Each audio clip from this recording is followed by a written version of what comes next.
Assalamualaikum warahmatullahi wabarakatuh. Di video kali ini kita akan mengingat kembali mengenai limit. Di kelas 11, kalian sudah mempelajari limit fungsi aljabar.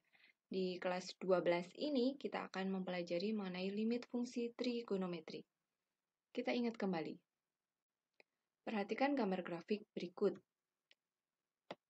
Di titik ini dan di titik ini adalah contoh di mana limit itu terdefinisi.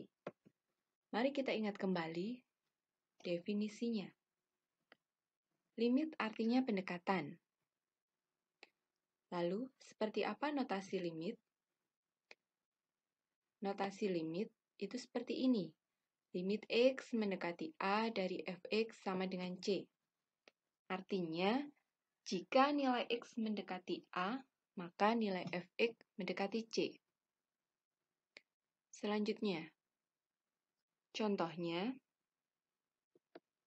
kalau ada limit X mendekati 2, dari 2x-1 sama dengan 3, artinya ketika X-nya mendekati 2, maka nilai dari 2x-1-nya atau nilai fx-nya mendekati 3. Bagaimana cara menentukan nilai limit? Langkah yang paling mudah adalah menggunakan substitusi, dan ini adalah langkah pertama yang memang harus dilakukan untuk menentukan nilai limit. Ketika disubstitusi menghasilkan suatu nilai, maka itulah yang disebut dengan nilai limitnya. Tapi bagaimana ketika disubstitusi kita mendapatkan bentuk tak tentu? Bentuk tak tentu itu bisa 0/0, 0/0, tak hingga per tak hingga min tak hingga, dan seterusnya. Maka ada alternatif cara, yaitu menggunakan yang namanya pemfaktoran. Sesudah difaktorkan dan disederhanakan, baru kita substitusi untuk mendapatkan nilai limit. Selain menggunakan pemfaktoran, ketika kita menemui bentuk tak tentu, kita juga bisa melakukan langkah ini, yaitu perkalian dengan sekawannya. Sesudah dikalikan dengan sekawan, disederhanakan, maka bisa kita lanjutkan dengan substitusi untuk menentukan nilai limitnya. Berikut adalah contoh menentukan nilai limit. Perhatikan soal berikut.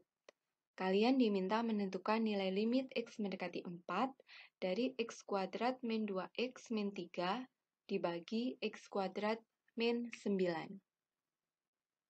Penyelesaiannya di sini menggunakan cara substitusi, di mana nilai 4 di sini kita masukkan ke fungsinya.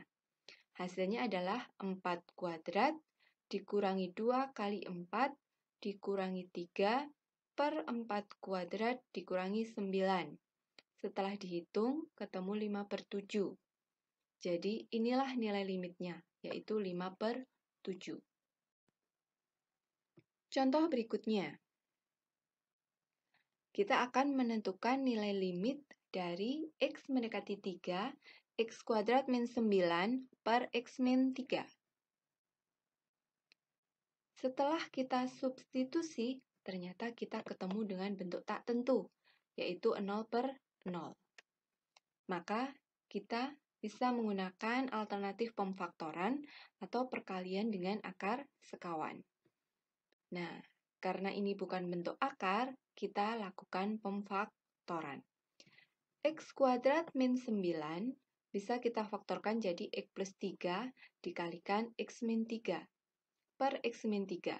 Jadi bagian yang ini bisa disederhanakan, hasilnya adalah limit X mendekati 3 dari X plus 3.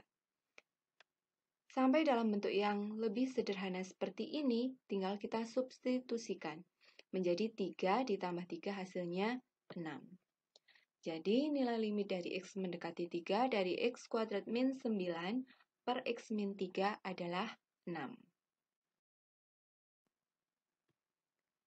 Sesudah kalian mempelajari kembali limit, saatnya kalian menyelesaikan latihan soal berikut. Ada 8 soal yang bisa kalian kerjakan. Gunakan cara substitusi, Atau jika setelah kalian substitusi, kalian bertemu dengan bentuk tak tentu, maka gunakan pemfaktoran atau perkalian dengan akar sekawan. Kerjakan 8 soal berikut di buku latihan kalian. Selamat belajar. Wassalamualaikum warahmatullahi wabarakatuh.